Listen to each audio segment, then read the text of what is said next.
भाभी, ये कैसी खुशबू है? आप ये क्या बना रही हो? अरे शिल्पा, आओ देखो मैंने अपने लिए कितनी टेस्टी मैगी बनाई है। यार वो सादा खाना खाकर मेरा तो दम घुट रहा था, थोड़ा सा खाकर देखो कितनी यम्मी बनी है।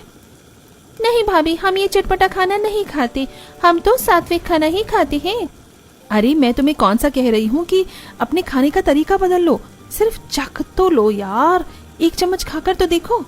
शिल्पा एक चम्मच खाती है और उसकी आंखों में चमक आ जाती है। उसे वो तीखा स्वाद बहुत पसंद आता है। सचमुच भाभी, इसका टेस्ट तो बहुत ही अच्छा है। हमारे घर की दाल रोटी के सामने तो ये जन्नत है। देखा, मैंने कहा था ना। अब चुपचाप ये प्लेट खत्म करने में मेरी मदद करो। दोनों मिलकर मैगी खत्म कर देती हैं। कुछ दिन बाद दीपिका दोपहर में किचन में मोमोज बनाना शुरू करती है। वो उन्हें स्टीम करती है ताकि किसी को शक न हो। वो हॉल में बैठकर बड़े चाव से मोमोज और लाल तीखी चटनी खा रही होती है। तभी शांति कमरे से बाहर जाती है। बेटा, ये क्या खा रही है तू? सफेद सफेद सा क्या है ये? माँ जी, ये मोमोज हैं, आप भी खाकर देखिए ना, ये बहुत अच्छे बने हैं और आपको नुकसान भी नहीं करेंगे क्योंकि ये फ्राइड नहीं है, सिर्फ स्टीम किए हुए हैं, बहुत हल्के होते हैं। नहीं बेटा, मुझे ये सब नहीं खाना।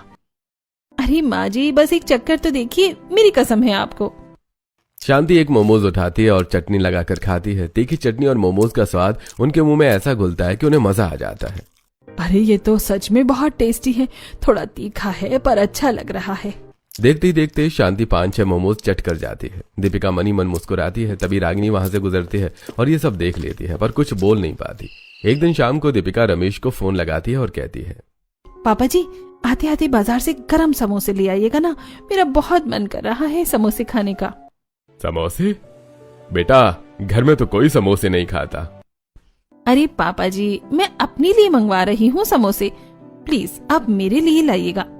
दीपिका की रिक्वेस्ट पर रमेश जी समोसे लेकर आते हैं। दीपिका उन समोसों को लेकर रसोई में जाती है और उन्हें फोड़कर उन पर दही, इमली की चटनी, मीठी हरी चटनी, प्याज और सेब डालकर शानदार चाट बनाती है।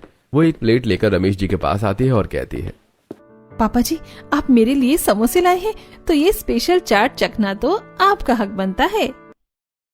अरे ये तो देखने में बहुत बढ़िया लग रही है, लेकिन बेटा हम ऐसा चटपटा खाना नहीं खाते, हमें सात्विक खाने की आदत है। रहने दो, तुम खा लो। लेकिन फिर दीपिका के बहुत फोर्स करने पर रमेश जी जैसे ही पहला चम्मच खाते हैं वो स्वाद में खो जाते हैं। सालों से सात्विक खाना खाने के बाद ये चटपटा स्वाद उन्हें एक नई ताजगी देता है। तभी अचानक रागिनी दरवाजे पर आकर ये सब कुछ देख लेती है और बिना कुछ कहे चुपचाप वहां से चली जाती है। अगले दिन रात को सभी खाना खाने के लिए बैठे होते हैं। तभी दीपिका किचन से एक कटोरे में पास्ता लेकर आती है और रंजीत को पास्ता देते हुए कहती है, रंजीत, आप ये पास्ता खाकर देखो, मैंने बहुत मेहनत से बनाया है। नहीं दीपिका, मुझे भाभी का बनाया खाना ही खाना है, मैं ऐसा चटपटा खाना नहीं खाता। बस थोड़ा सा टेस्ट करो ना रंजीत, मेरे लिए प्लीज। ऐसा कहकर दीपिका जबरदस्ती एक चम्मच पास्ता रंजीत के मुंह में डाल देती है। रागिनी ये देखकर गुस्से में आ जाती है और बोलती है, बस बहुत हुआ दीपिका, मैंने तुम्हें बार बार समझाया कि हमारी सेहत और हमारे परिवार की परंपरा सादे खाने में है, लेकिन तुम मान ही नहीं रही हो। और आप सबको क्या हो गया है? मम्मी जी, पापा जी, शिल्पा, आप लोग बार बार ये सब क्या खा रहे हैं? अरे नहीं रागिनी बहू, ऐसी बात नहीं है, वो तो बस दीपिका के फोर्स करने पर थोड़ा बहुत चख लिया था, बस। चख नहीं लिया मम्मी जी, आप लोग इसके आदी होते जा रहे हैं। आज के बाद इस घर में ये पास्ता, मोमोज और चटपटा खाना बिल्कुल नहीं बनेगा। दीपिका, तुम ये सब बनाना तुरंत बंद करो। कल से रसोई में वही बनेगा जो हमेशा से बनता आया है। दीदी, आप तो ऐसे बोल रही हैं जैसे मैंने कोई गुनाह कर दिया हो। थोड़ा स्वाद बदलना क्या गलत है? स्वाद बदलना गलत नहीं है, लेकिन परिवार के स्वास्थ्य के साथ खिलवाड़ करना गलत है। आज के बाद सिर्फ सादा खाना बनेगा, ये मेरा आखिरी फैसला है। रागिनी बिना खाना खाए अपने कमरे में चली जाती है। बाकी सभी चुपचाप अपना खाना खत्म करते हैं और अपने कमरे में चले जाते हैं। ऐसे 2-3 दिन बीत जाते हैं। घर में रागिनी के डर से सादा खाना ही बनता है, लेकिन दीपिका का मन नहीं मानता और वो अपने कमरे में रंजीत से बात करती है। रंजीत, मैं यहाँ घुट रही हूँ, मुझे वो फीका खाना बिल्कुल पसंद नहीं है। दीदी ने तो जैसे मुझ पर पाबंदी ही लगा दी है। क्या मैं अपनी पसंद का कुछ खा भी नहीं सकती? दीपिका भाभी सही कह रही हैं, उनकी बातों में बुराई नहीं है, वो हमारी भलाई चाहती हैं। भलाई या तानाशाही? रंजीत, तुम्हें पता है मुझे चटपटा खाना कितना पसंद है, और अब तो दीदी ने मुझे खुद के लिए भी बनाने से मना कर दिया है। तो मैं क्या करूं? घर में झगड़ा मोल नहीं ले सकता। ऐसा करो, आज मैं तुम्हें रात को बाहर खाना खिला देता हूँ। अब शाम को दोनों बाहर जाते हैं और एक मशहूर स्ट्रीट फूड स्टॉल पर रुकते हैं। दीपिका वहां बड़े चाव से मोमोज और चिली पोटैटो ऑर्डर करती है और फिर उसका ऑर्डर आते ही वो खाने लगती है। साथ ही वो एक चिली पोटैटो रंजीत की तरफ बढ़ाते हुए कहती है, ये लीजिए रंजीत, थोड़ा सा खाकर देखिए, घर की उस बोरिंग दाल से तो 1000 गुना बेहतर है।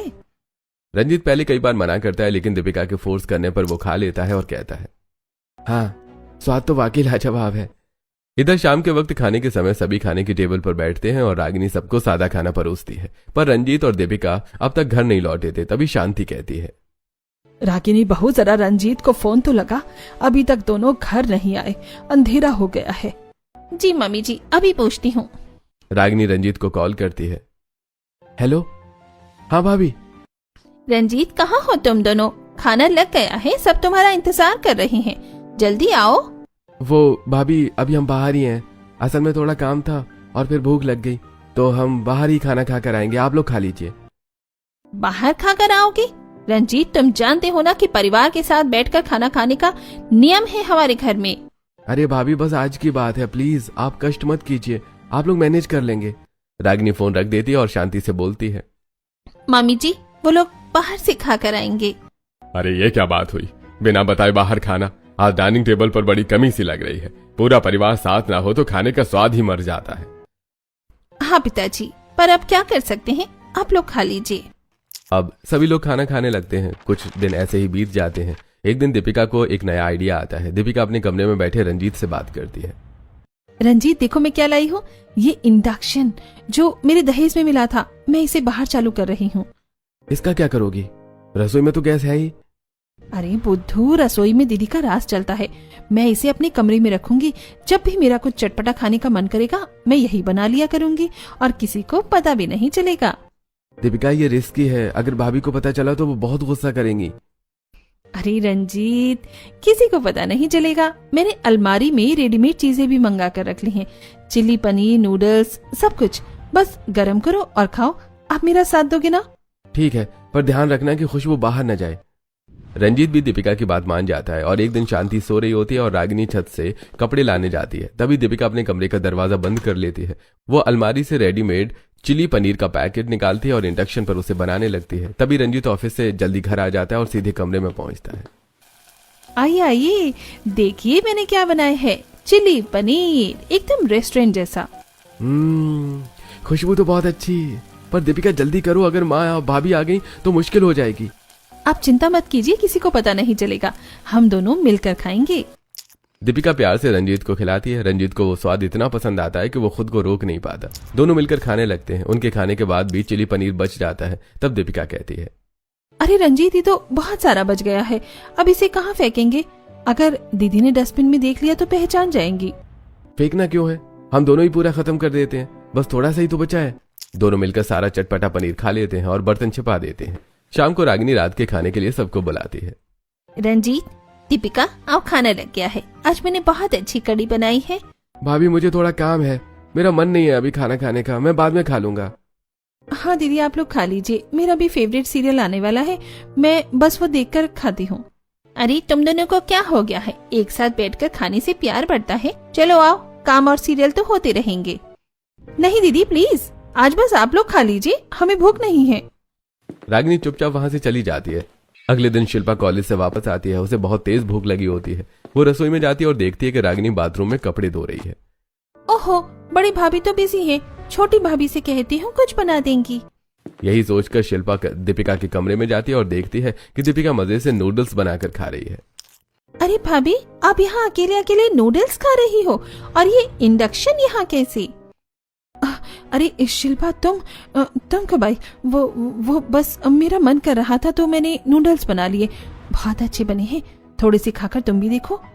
अब दीपिका और शिल्पा मिलकर नूडल्स खाते हैं और खाने के बाद शिल्पा बोलती है, वाह भाभी, आप तो बहुत एक्सपर्ट हो, अब से मैं कॉलेज से आकर आपके पास ही आया करूंगी। बिल्कुल, बस ये हमारा सीक्रेट रहना चाहिए। रात को जब सब खाने बैठते हैं तो शिल्पा और दीपिका सिर्फ नाम के लिए एक एक रोटी खाती हैं। फिर शिल्पा कहती है, आज तो मेरी दोस्त ने जबरदस्ती बाहर चाट खिला दी भाभी, इसीलिए पेट भरा हुआ है। ऐसा कहकर शिल्पा कम खाने की बात को टाल देती है। ऐसे कुछ दिन बीत जाते हैं। एक दिन शाम में दीपिका, रंजीत और शिल्पा तीनों कमरे में बैठकर चटपटी भेल और कोल्ड ड्रिंक का मजा ले रहे होते हैं। तभी शांति वहां से गुजरती है और उन्हें लहसुन और प्याज की तेज खुशबू आती है। वो दरवाजा खटखटाती है। रंजीत दरवाजा खोलता है, तब शांति कहती है, ये क्या हो रहा है यहाँ? ये कैसी खुशबू है? वो माँ कुछ नहीं। माँ जी आइए ना, देखिए हम भेल खा रहे हैं, आप भी खाकर देखिए। नहीं बेटा, रागिनी गुस्सा करेगी, तू रहने दे। अरे माँ जी, वो नहीं देख रही। ये लीजिए बस 1 चम्मच, और ये कोल्ड ड्रिंक भी पीजिए, बहुत रिफ्रेशिंग है। शांति भी धीरे धीरे दीपिका के बहकावे में आ जाती है। चटपटी भेल का स्वाद उन्हें इतना भाता है कि वो भी उनके साथ ही खाने लगती है। सच में दीपिका, मजा आ गया, पर उसे मत बताना, ठीक है? बिल्कुल मम्मी जी। धीरे धीरे चीजें बदलने लगती हैं। एक दिन शिल्पा दीपिका से बोलती है, भाभी आज रात को 2 बजे कुछ बनाए क्या? जब बड़ी भाभी सो जाएंगी, मुझे सैंडविच और बर्गर खाने का बहुत मन है। पक्का शिल्पा, मैं सब सामान तैयार रखूंगी। रात के 2 बजते हैं। पूरा घर सो रहा होता है सिवाय दीपिका के कमरे के।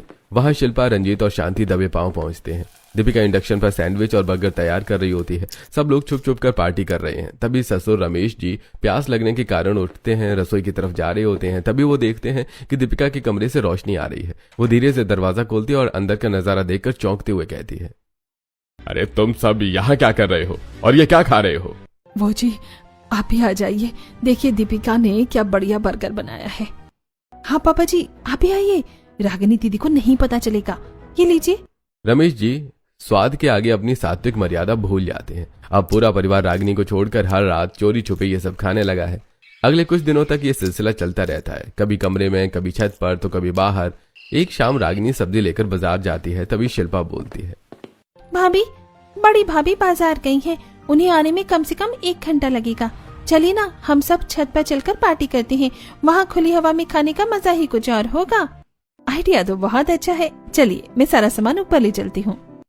पूरा परिवार छत पर इकट्ठा हो जाता है। वहाँ चटपटी चाट और स्नैक्स की पार्टी चल रही है। सब हंस रहे हैं और मजे कर रहे हैं। उन्हें लग रहा है कि वो सुरक्षित है। लेकिन तभी पड़ोस की एक औरत अपनी बालकनी से ये सब देख लेती है और रागिनी को फोन कर देती है। क्या मेरे घर के छत पर पार्टी चल रही है? सब लोग कुछ खा रहे हैं? रागिनी तुरंत बाजार से वापस आती है। वो धीरे धीरे सीढ़ियां चढ़ती है और छत का दरवाजा खोलती है और देखती है कि उसके सास, ससुर, देवर और नंद सब के सब चटपटा खाना खाने में मशगूल थे। शांति के हाथ में आधा खाया हुआ बर्गर था। रमेश जी चाट की प्लेट पकड़े हुए थे और रंजीत और शिल्पा कोल्ड ड्रिंक के घूंट भर रहे थे। जैसी सबकी नजर रागिनी पर पड़ती है, सबके हाथ जहां के तहां रुक जाते हैं। रागिनी गुस्से से बोलती है, तो ये सब चल रहा है मेरे पीठ पीछे? मैं नीचे रसोई में पसीना बहाकर आप लोगों की सेहत के लिए सात्विक खाना बनाती हूँ, और आप लोग यहाँ छत पर छुपकर ये कचरा खा रहे हैं। मम्मी जी, कम से कम आपसे तो मुझे ये उम्मीद नहीं थी। बहू, मेरी बात तो सुन, वो तो बस बच्चों ने जिद की थी, तो हमने सोचा कि चलो थोड़ा सा। दीपिका, तुमने मेरे घर का अनुशासन ही नहीं बल्कि मेरे परिवार का मन भी बिगाड़ दिया। रागिनी बेटा, हमें माफ कर दो, स्वाद के चक्कर में हमसे गलती हो गई। गलती एक बार होती है पिताजी, बार बार नहीं। अब मुझे समझ आया कि क्यों पिछले कई दिनों से रसोई का खाना बच रहा था। आज के बाद मैं इस घर में खाना नहीं बनाऊंगी। जब आप सबको यही सब पसंद है तो दीपिका ही आज से रसोई संभालेगी। खिलाओ दीपिका, सबको जो खिलाना है। मैं आज से इस जिम्मेदारी से मुक्त होती हूँ। ऐसा कहकर रागिनी गुस्से में नीचे आती है और अपने कमरे का दरवाजा जोर से बंद कर लेती है। अगले दिन से दीपिका रसोई की कमान संभालती है। वो अपनी पसंद का चटपटा खाना बनाकर सबको खिलाती है, जैसे पास्ता, बर्गर, मंचूरियन और मसालेदार सब्जियां। रागिनी चुपचाप कोने में अपना सादा खाना खुद बनाकर खा लेती है। 1 हफ्ता इसी तरह बीतता है, लेकिन धीरे धीरे फरमाइशों का अंबार लगने लगता है।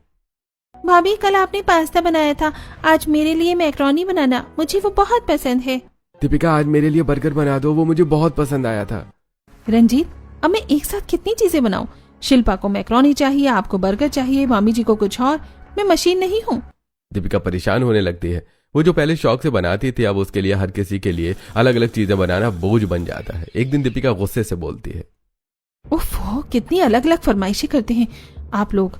मैं आप लोगों के लिए इतना अलग अलग तरह का खाना अकेले नहीं बना सकती। ठीक है, अगर तुम नहीं बना सकती तो मैं बाहर से ऑर्डर कर लेता हूँ। शिल्पा, तुझे क्या चाहिए? मैं पिज्जा मंगा रहा हूँ। मेरे लिए भी एक्स्ट्रा चीज वाला पिज्जा मंगा लो भाई। ऐसा कहकर रंजीत सभी के लिए बाहर से चटपटा खाना ऑर्डर कर देता है और सभी लोग चटपटा खाना खाने का आनंद लेते हैं। धीरे धीरे सभी अपना खाना बाहर से ऑर्डर करते हैं और अपने अपने कमरे में बैठकर खाते हैं। और अब पूरा परिवार इकट्ठा होकर खाना खाना पूरी तरह छोड़ चुका था। सभी अपने अपने में व्यस्त थे, किसी को एक दूसरे से कोई मतलब नहीं था। रागिनी को ये बात अच्छी नहीं लगती, पर वो चुप रहती है। एक दिन शिल्पा अपनी सहेली के घर जाती है और देखती है कि परिवार के सभी सदस्य साथ में बैठकर खाना खा रहे होते हैं। शिल्पा की सहेली उसे देखकर उससे कहती है, शिल्पा आओ बैठो, तुम भी हमारे साथ दाल चावल खाओ। हमारे घर का नियम है कि दोपहर और रात का खाना हम सब एक साथ मिलकर ही खाते हैं, चाहे कुछ भी हो जाए। शिल्पा अपनी सहेली के परिवार के साथ बैठकर खाना खाती है और उन्हें हंसते और एक साथ बातें करते देखकर वो मन ही मन सोचती है, कितना अच्छा लग रहा है सभी को ऐसे एक साथ खाना खाते देखकर। पहले हमारे यहाँ भी ऐसा ही था, लेकिन जब से सबने चटपटा खाना शुरू किया है तब से सब अपने अपने कमरे में ही खाने लगे हैं। खाना खाने के बाद शिल्पा अपने घर आती है और अपने भाई के कमरे में जाकर उससे कहती है, भैया आपने देखा है, बहुत दिनों से हमने साथ बैठकर खाना नहीं खाया। सब अपने कमरों में दुबके रहते हैं और एक दूसरे से कोई मतलब नहीं रखते। क्या करें शिल्पा, जब से भाभी ने खाना बनाना छोड़ा है घर घर नहीं रहा। अब शिल्पा छत पर जाती है तो देखती है कि दीपिका भी उदास बैठी होती है। शिल्पा दीपिका से पूछती है, क्या हुआ भाभी, आप उदास क्यों बैठी हैं? शिल्पा, जब से हम सबने साथ खाना छोड़ा है तब से रंजीत अलग खाना खाते हैं और मुझसे ज्यादा बात भी नहीं करते। धीरे धीरे समय बीतता है और रागिनी घर के सभी लोगों की उदासी और अकेलेपन को देख रही थी। एक दिन रागिनी से ये सब कुछ देखा नहीं जाता और रागिनी रसोई में जाती है। वो आज फिर वही पुरानी दाल चावल और भुर्जी बनाती है और डाइनिंग टेबल पर खाना लगाती है। फिर सभी की आवाज देकर डाइनिंग टेबल पर खाने के लिए बुलाती है। सभी लोग रागिनी की आवाज पर डाइनिंग टेबल पर आ जाते हैं और रागिनी सबको प्यार से वही सादा खाना परोसती है। पहला निवाला खाते ही रमेश जी बोलते हैं, रागिनी बहू, हमें माफ कर दे। सच में इस खाने में जो तृप्ति है वो उन महंगे पिज्जा और बर्गर में कहाँ है। आज बहुत दिनों बाद मन को शांति मिली है। हाँ बहू, हम तो भटक गए थे। स्वाद के फेर में हमने अपने परिवार की सबसे बड़ी दौलत साथ बैठकर खाना खो दी थी। हमें माफ कर दो। भाभी, आज समझ आया कि आप क्यों हमें मना करती थी। बाहर का खाना शरीर को तो स्वाद देता है पर परिवार को बीमार कर देता है, तन से भी और मन से भी। हाँ जेठानी जी, मुझे भी माफ कर दीजिए कि मैंने सबको सात्विक खाने से हटाकर चटपटा खाना खाने की आदत डाली, लेकिन आज के बाद हम सब डाइनिंग टेबल पर बैठकर सात्विक खाना ही खाएंगे। मुझे समझ आ गया है कि घर को जोड़कर रखने के लिए जबान पर नहीं, दिल पर काबू रखना जरूरी है। कोई बात नहीं, गलती सबसे होती है, लेकिन इसका मतलब ये नहीं कि हम कभी कुछ अच्छा नहीं खाएंगे। अब से एक नया नियम बनेगा। क्या नियम? हफ्ते में 6 दिन हम सब सादा सात्विक भोजन करेंगे ताकि हमारी सेहत और अनुशासन बना रहे, और हर रविवार को दीपिका की पसंद का एक चटपटा व्यंजन बनेगा। इस तरह स्वाद भी रहेगा और सादगी भी। तभी पूरा परिवार जोर से हंस पड़ता है। डाइनिंग टेबल पर फिर से वही पुरानी रौनक लौट आती है। सभी एक साथ मिलकर खाने की मेज पर खाना खा